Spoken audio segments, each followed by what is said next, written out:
how to check apps that are using permissions on Samsung Galaxy S26 Ultra. So let's start the video. First of all, go to app library.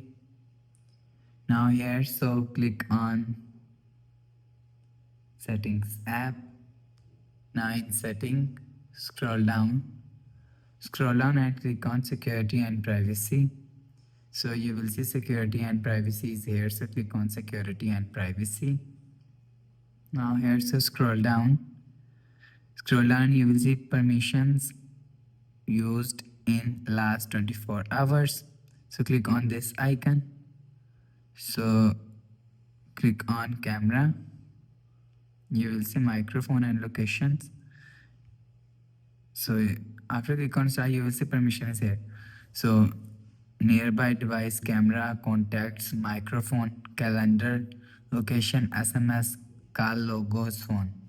So for example, click on microphone. So you will see microphone history.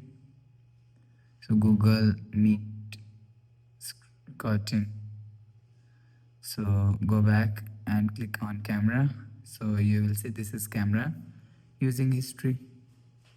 So after watching, go back to home screen, refresh phone. So that's how you can check apps that are using permissions on Samsung Galaxy S26 Ultra.